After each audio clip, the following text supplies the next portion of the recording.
right, how are we gonna go get the next 100 acres? Because our hope is that that's not even gonna be the technology by then. So till 2038, we'd actually be sending waste south?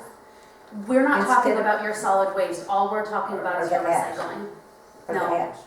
I'm No. trying to figure out where the toxic ash is finally ending up. So the ash that comes from our waste to energy plant goes to our landfill that's 2 miles from EcoMaine. Your solid waste goes to PERC, and it is going to go to PERC until 2018, when PERC's kind of existence will be known, whether they're gonna continue or not. All we're talking about right now is your recyclables Okay. coming down to EcoMaine, because we are the only single sort plant in the state. So what was the diversion rate again, you estimate for most towns? You know, if all you do is implement the ability for people to switch to single sort, you're looking at somewhere between a 5, maybe a 10% increase. If you implement along with that any combination of recycling incentivizing tools, you will see it increase more and more each time. So we're talking either curbside, mandatory recycling ordinances without teeth on the mandatory recycling ordinance. It doesn't really do that much. Your biggest boost is when you go to a pay-as-you-throw program, and typically we see increases between 30 and 40% in recycling rates when you go to pay-as-you-throw. So pay as you throw, so we'll still be looking at 60% up in the solid waste stream, 1 to PERC. So if we go with pay as you throw, the most stringent measures, we're gonna get rid of maybe 40%. So we have to still deal with 60%. So we'll have to figure out what we're gonna do regarding PERC by 2018 with 60%. Yes, I mean, the other thing too that I think is barreling down the tracks is composting, and food waste is very heavy. It will behoove every community out there to start a robust composting program, because you can divert an extraordinary amount of your tonnage if you pull your So food like, waste. what would you estimate for that? I would say at least 50% of your waste that's going to PERC would probably be pulled out in a So compost. you guys do composting as well? We don't actually. We did a very large feasibility study on doing industrial scale composting under a year ago. We hired a company called Northern Tilth out of Belfast, and they did a huge feasibility study for us. We're going to do it. It's probably a couple years away, because we're looking at a capital investment of somewhere between $6 and $10 million to retrofit our facilities to be able to pull out the food. But So- it's the way to go. So a new composting business in town would be really nice, wouldn't it? It would. Do you know, are there any community composting going You know, on? there's in so many communities, there's small little kind of mom and pop community composting organizations popping up all over the place. In Portland, there's a really neat company called Garbage to Garden. It's a bunch of young, like in their 20s kids. And one thing that I can say about our discipline towards upholding the waste hierarchy is that they're actually operating in all of our service areas. They're pulling food scraps out of the solid waste tonnage, which we get paid a tipping fee for from our owner and member communities. We have publicly endorsed Garbage to Gardens because they are composting material, and that is higher on the hierarchy than it is waste to energy. So it takes a lot. Composting is dicey because you have odor problems if you don't do it right. You can have contamination. You've got to really, really know what you're doing. You've got to hire someone who's talented. Cindy? Have you, by any chance, been contacted by MRC to join with them to try to come up here and do something?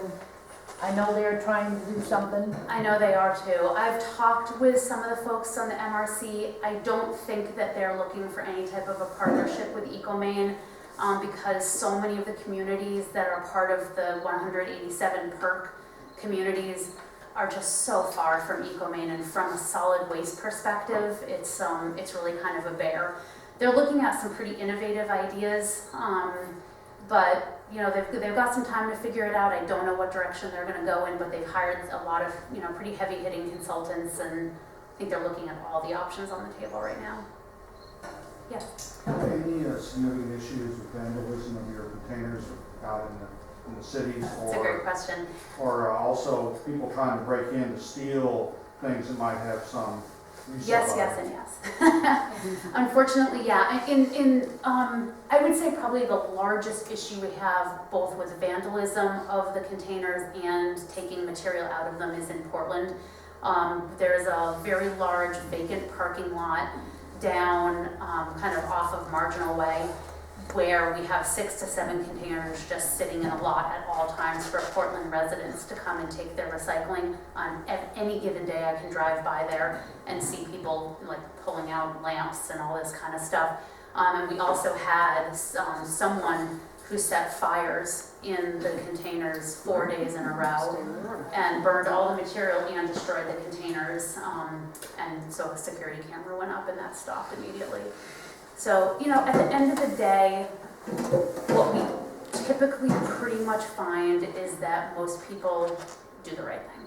You know, there's always going to be a pocket here and there of people, for whatever reason, decide to buck the system and make a mess of things, but predominantly, you know, people buy in. Yes. I don't know if you've talked specifics. So we have, if we had approximately 350 households. Now we used to, when I was keeping track of how that worked, we used to have about a ton of per household a year. Does that sound? A ton of waste per household per year? So it sounds like it might still be. So what I'm thinking is, if we had, say we had, I don't know if anybody kept track, say we had 350 tons of waste a year, and we were able to up our recycling. So say we had 100 tons of recycling a year. How would that, did I understand that if you came here, you'd be trucking to Waterville, to Winterport for us, is that? Nope, so we don't own any trucks. So we have the recycling containers that we can loan at least one to a community, sometimes more, and we can also rent them to communities if they want multiples. The community is responsible for getting the material to EcoMaine. So the hauling, a community would contract with a hauler. And I can go out and, like I've already done with DM&J, is I can talk with all the haulers and get quotes for you. But what you'd be looking at is contracting with a hauler to either bring the material all the way down to EcoMaine, or DM&J in particular has a transfer station which is only 25 minutes from here about, so it would, you know, significantly cut the transportation fees that it would be for your community, because your material would only be going to Winterport in and of itself, and then it would be consolidated with a whole bunch of others, so you get the economic of scale there by a whole bunch of communities recycling, meeting in Winterport and coming down to EcoMaine together, so you'd be sharing that cost. And you'd be getting compaction as well. So I don't know if you're familiar with what we do here now. A little bit, yeah. So I'm trying to envision how this might work for us. So for me, I don't have to keep my 6 different things. I can throw it all into one and bring it over and toss it in theirs and yeah, I mean, one of the things that you always want to think about is that people, for better or for worse, usually kind of take the path of least resistance. And so whenever you have a system set up where it's easier or more convenient to throw something away than it is to recycle it, unless you have that kind of 15% of motivated minority, most of the time the material is going to end up in the trash. So when you have curbside trash and you have to drive somewhere with your own recycling and take it somewhere, unless there's some kind of incentive to essentially force people to do that, or else it's going to hit them where it hurts, which is always the pocketbook, your participation, except for that 15-20% of motivated minority, it's just not going to really be a very robust program. My question is for the board. Has anybody looked into what it total costs us to do what we're doing now? I'm just curious what it costs us versus the expenses that she's talking about. So I'm thinking, if DMJ trucks it and takes it to you, we're not going to get charged per ton unless we say we want a revenue share, right? You would, the only charge per ton you would get would be by DM&J for what they would consider a handling and a transportation cost from their transfer station to us. So you would be paying them $200 for them to come, bring you a swap can, an empty can, take your full one back to their transfer station. You would then be paying them $80 per ton for them to take your recyclables out of that container, mix them in with theirs, and then transport them down to Portland. And then we may or may not need to charge you $50 for the extra swap can. But the thing that you want to factor into all of that is you want to factor diversion. So you take your tipping fee, which is probably around 70-ish tons per.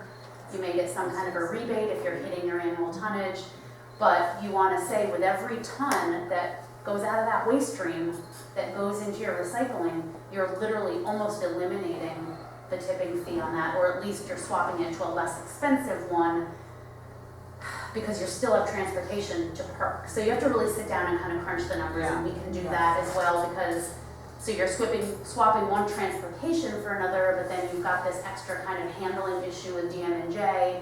There may be other haulers who will do it for less. You may want to look at hiring someone who can do all your curbside recycling, and solid waste. You may want to look at a compactor, which is a game changer. If you had a compactor, you might have 4 hauls a year down to EcoMaine at $300-400 a piece. Not really very much. So Lisa, do you do these scenarios, like, so for example, obviously everybody here is just here for a board meeting and stuff like that. We don't have like that giant full-time staff experience with like the type of calculations that you're talking about. So a service that you provide kind of upfront, along with like, obviously tonight you're here marketing, would you come up and sit down and lay out like, 4 or 5 scenarios and make out some spreadsheets so that like in a meeting, like in 1 or 2 months, that we could have spreadsheets so we could look at, and you could talk us through each of those scenarios, because like right now, I definitely get what you're talking about, because I kind of do stuff like this, but I mean, probably in a group setting, a lot of people don't deal with all these sort of things on a regular basis. It'd be a lot easier than talking about them in the abstract than just to have the numbers down. Because that's, like like you said, it affects people in the pocketbook. So pretty much probably 85% of the people here in town, because that'll deduct your 15%. Okay, 85% of the people in town are going to make a decision based on whatever your bottom line is going to be. Okay, and then 15% are going to want to do the right thing, but you need to sell the 85%. So I think that would be the best course of action. We do. I have a cost-benefit analysis spreadsheet that is actually way more of a bang for the buck than you would even need, because it takes into consideration incredibly large transfer station, but we could certainly feed in the numbers for, who do you hire to do this? What do they charge you for the transportation? What's the gas? What do you pay for your equipment? All the little nitty gritty. I think it'd be pretty straightforward for you, because I think if you just look at the annual report, we just pay like a regular fee every year, so it's going to be pretty easy for you. It's not going to be any complicated bang over operation. Yeah, and then you would also want to take, we would account for, I always kind of lowball it in terms of, diversion. So we would it accounts for the diverted tonnage away from PERC in terms of avoided tipping fees and that kind of thing. I mean, when you get into communities that are more than 50, 60 miles from EcoMaine, it becomes a challenge. I mean, there's no way to sugarcoat that. And I cannot be an advocate per se for pay-as-you-throw, in the sense that that's not my line of work. My line of work is to encourage recycling.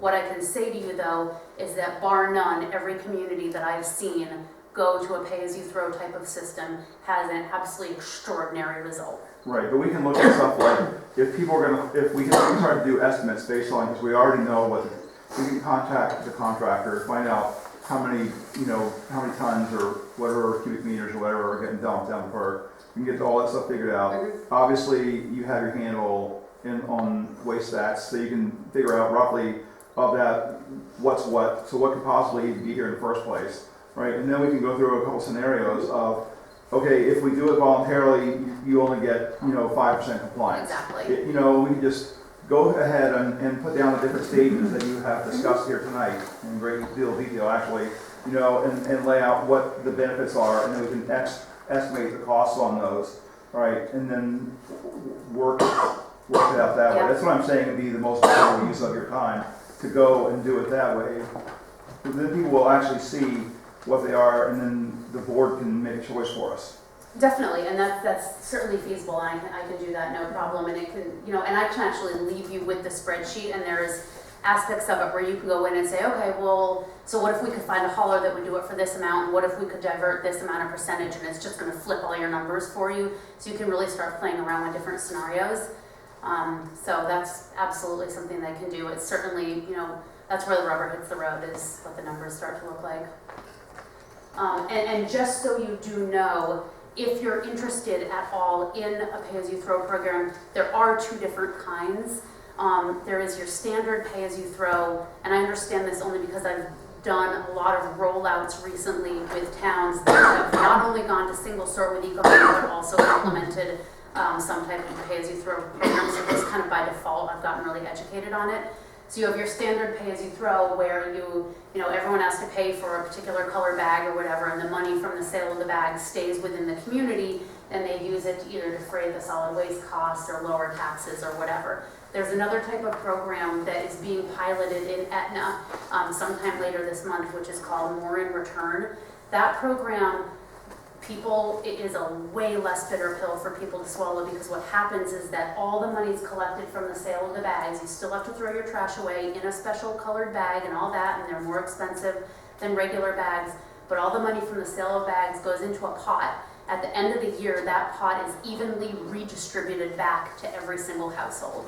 And so if you've done every house gets the same amount of dollars, maybe $100 at the end of the year. If you've done a great job with your recycling and you only spent $50 on bags that whole year, you've actually made $50 by being a good recycler. If you didn't care and you spent $400 on bags because you couldn't be bothered, you get $100 back, but it's kind of a drop in the bucket. But it gives people the ability to kind of have more control over their destiny, because they actually see that if they do a good job, they're actually going to probably make money on the program. So it's, it's a way to kind of merge into this personal accountability space without it being so volatile, is what I've seen so far, I guess. Purchasing your own bags has stimulated a lot of people to do home composting.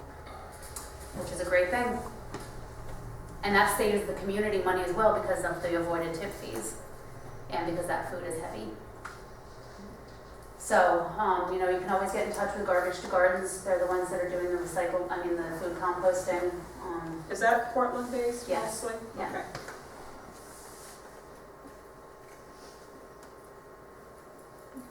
Any other questions? Yes. Not so much a question as a comment for the board to think about.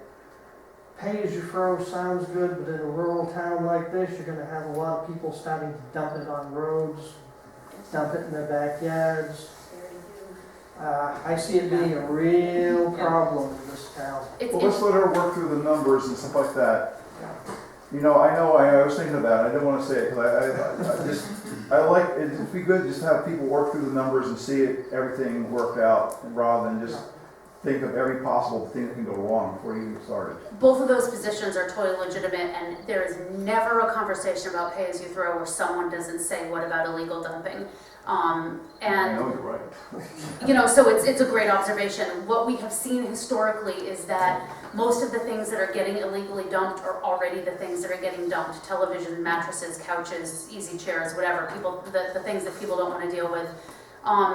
The city of Sanford went to a pay-as-you-throw program last year, and in the first 30 weeks of their pay-as-you-throw, they had 17 instances of illegal dumping, and of those, over half of them were someone taking a bag of dirty diapers and putting it on the steps of the Department of Public Works to make a So, amazingly enough, you're going to have some people that just toss it in the back 40, but for the most part, people kind of don't really do that much. It happens a little bit, but...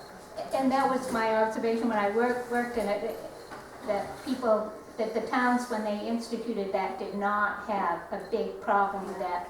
I will tell you, my own personal experience, when, with Holden being paid as you throw, when my son's family lived over there, gee, if we had a big picnic, guess where the garbage came?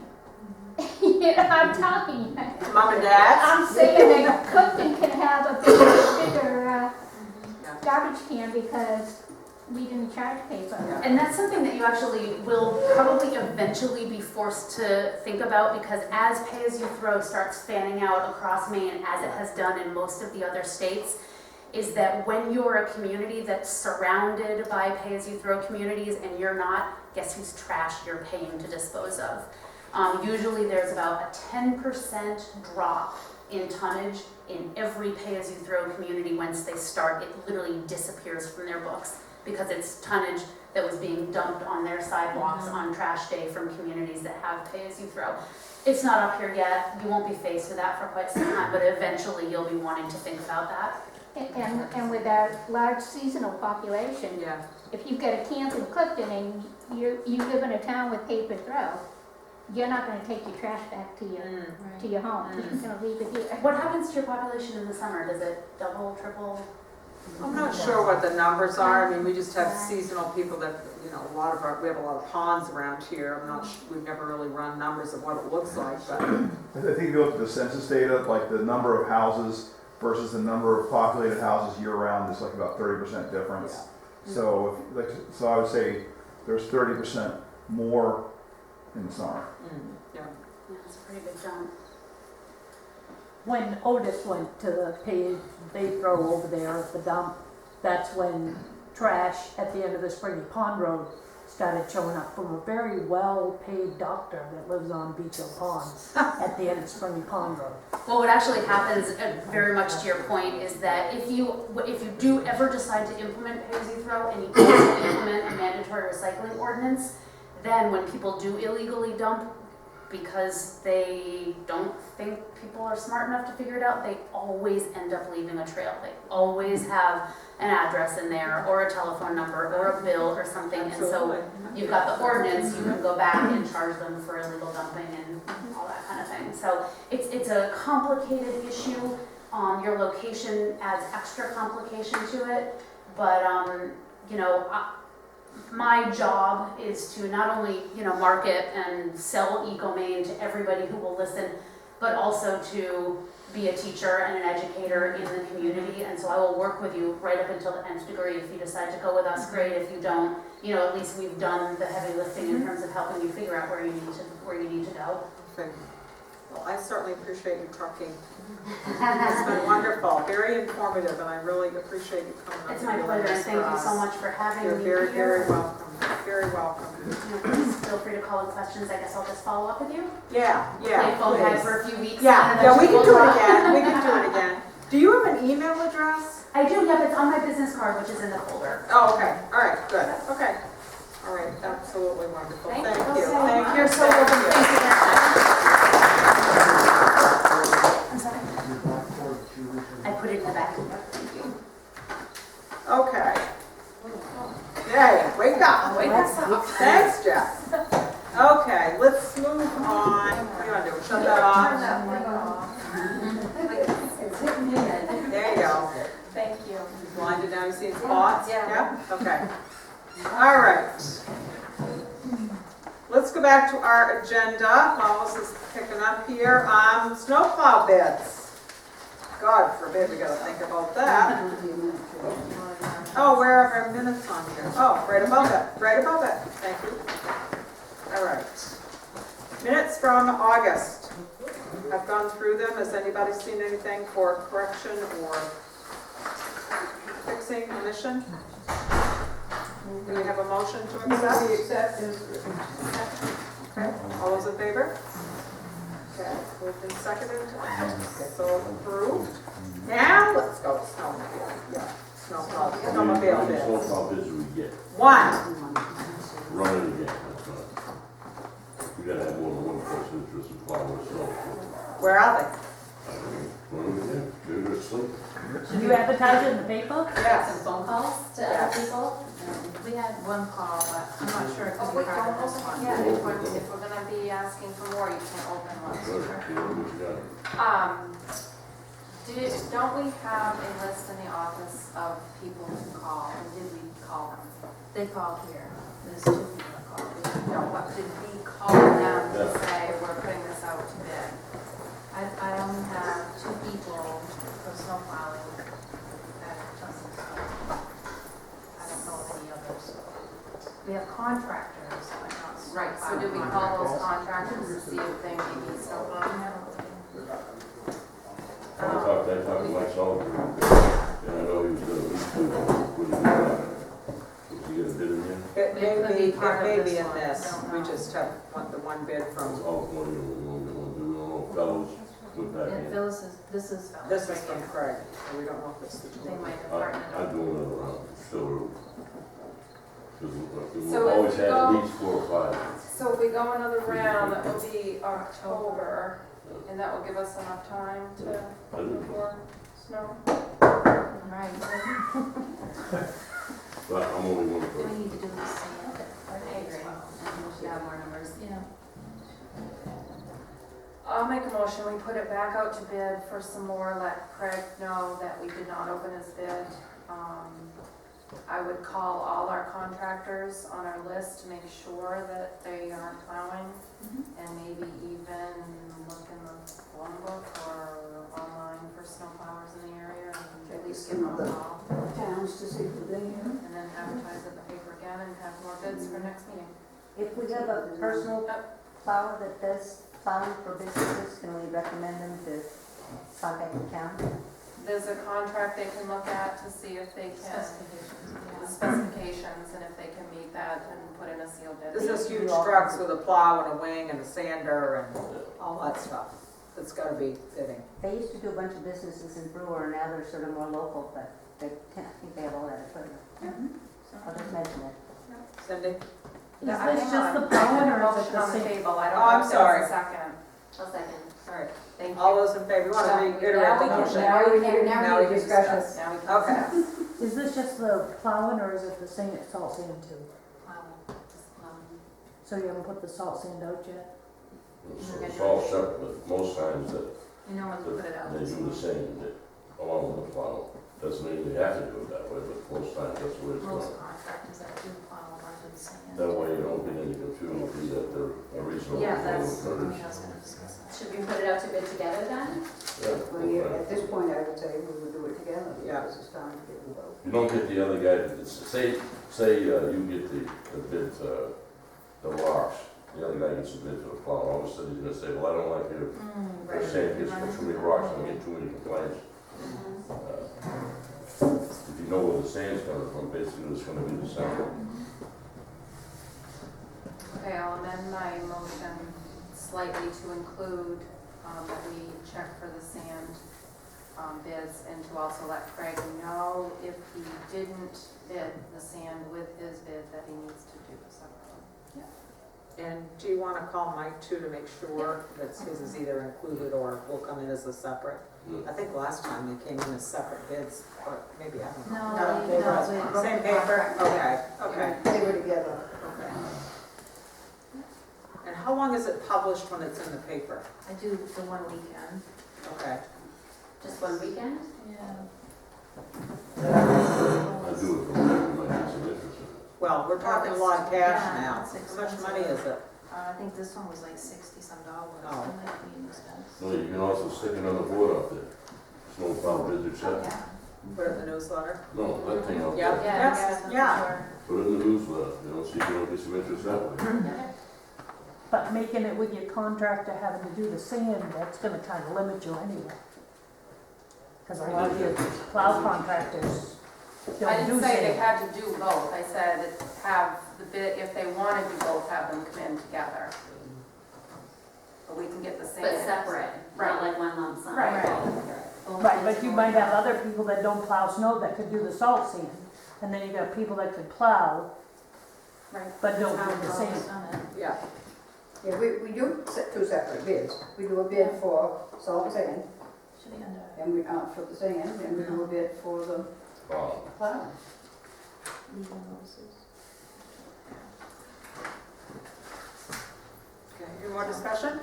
questions? Want to reiterate the motion, please? A motion to put out to bid and let Ellis know, bid again. And let Ellis know we didn't open his bid. Put that back. Contact other contractors and advertise again. And amended slightly to include check for sand bids and let Ellis know if he didn't add the sand, he needs to do that and to talk to Frank about it. So I was still mowing on the roads, I'm gonna get a hold of myself and have grade the roads the first week in October. This is a long term on the last week. Just one. Just one. Yes, okay. All those in favor of the motion read? So passed.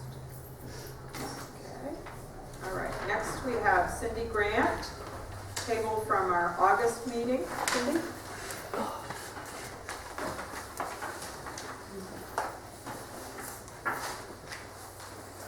I've been questioned why I didn't send these in last month, and the reason being is once I send them, give them to you, you have 60 days to, and I didn't want a special town meeting, I sent them, either had to have by the end of this month.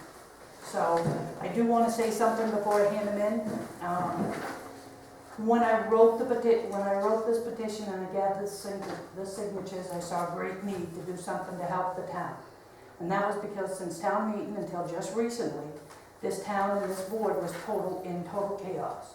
And about as dysfunctional as I've seen in 17 years as a public employee. And yes, Stephanie, no disrespect, it was aimed at you. I just didn't see any other way. Now, my thoughts have changed. Being a select board member is not an easy job, and it requires a lot of time and effort, and no board member anywhere gets paid enough. You need to be able to ask questions, look to people that have done it for a long time and take their advice. For example, last meeting, you had mentioned something about policies, a policy being adopted already. Policies that a board adopts is only good for as long as the board exists. And this board changed in March, so those policies need to be adopted. Same way with your appointments of your officials. They're done annually. All your appointed officials are done annually. So that's the sort of stuff you learn from veterans that have been on the board, people from other towns, that sort of thing. My hope now that things have calmed down is that you'll take your experience as a bookkeeper and help the board look at the town finances and make sure they're in things are in shape. As of 2013 audit, we once again dipped into our undesignated fund balance, $65,000. I made this point when we were doing the voting and stuff. We can't afford to keep dipping into this. We need to find out why we are and stop it and leave that savings account alone. I was asked to hold off on this in July to let things slow down, and I did. And like I explained, in last month I didn't hand it in because I didn't want to cause any more expense to the town and any more special elections. I still think we need to have this on the books in Clifton. I just don't see a real need for it right here and now. So here it is. But you still hope that this goes on the... I do November for referendum. future use, yes. Okay.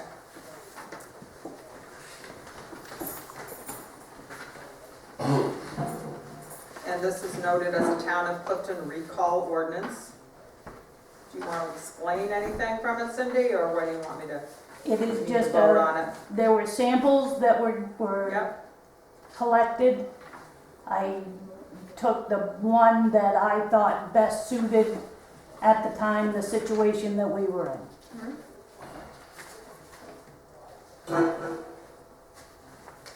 Okay. Do I have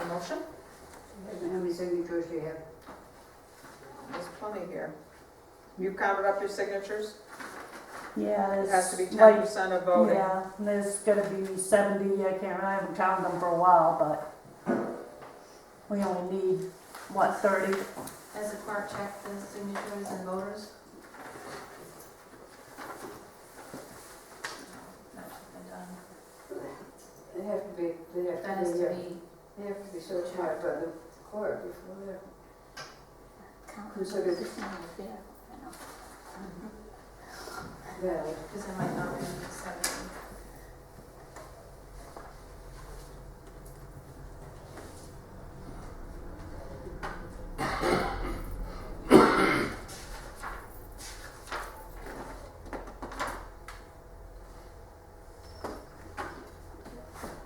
I have 76 on here.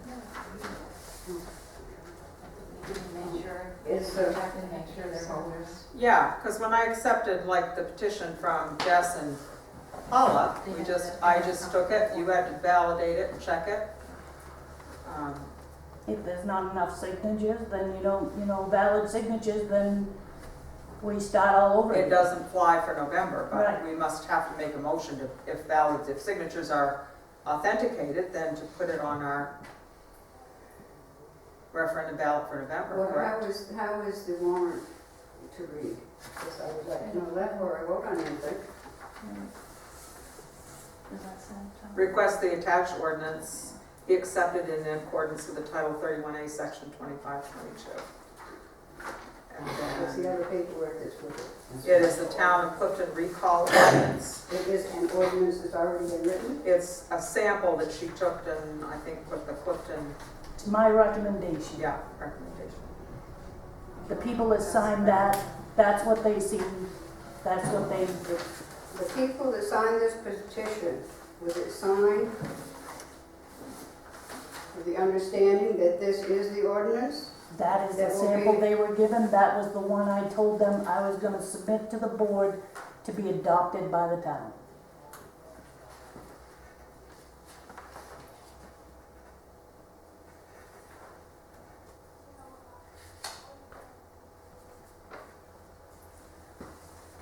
You can't really do anything with this until it's been validated. It has to be validated first. Can't assume that everything's.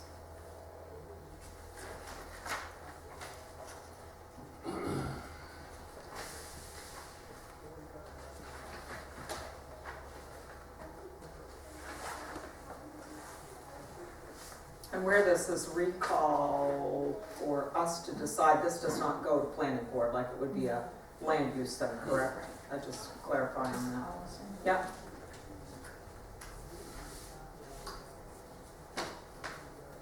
Are we within the 45 days? Yes, 45 days is Friday. Okay.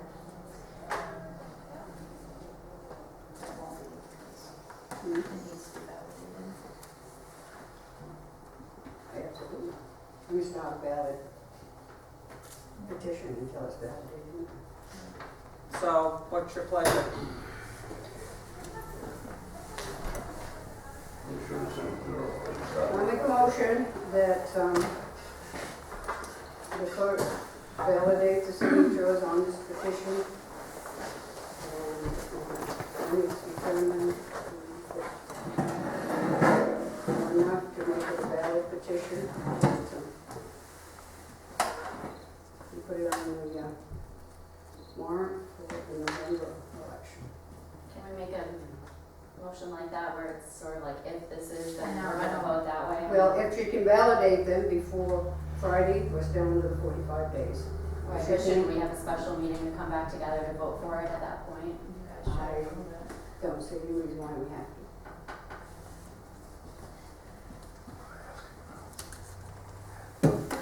I don't. From my own point of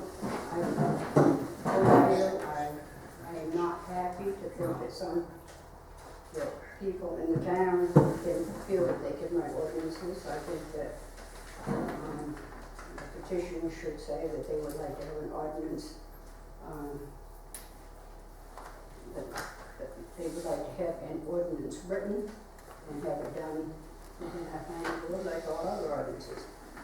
That's not what it is. if we don't, the thing is, if we don't agree or accept this and put it on, a ballot, all they have to do is get a notary to sign this, and it's gonna go on the ballot anyway. We have to allow it on the ballot. It's just, That's true. we need to put the steps in the right order. We have to do the validating and then the voting. And I don't mind coming in for a special meeting before Friday to get it done. We don't have time to call a special meeting. You don't have to. That's right. No matter how you do it, it's gonna be after 24 There are stipulations for emergency meetings though. 24-hour notice. I'm thinking it's 24 hours, but. Just have to notify the media. And my motion is that if the petition, if the signatures on the petition are valid, enough of them are valid, to put this on the warrant, that it will be done. If there aren't, it's not gonna happen anyway.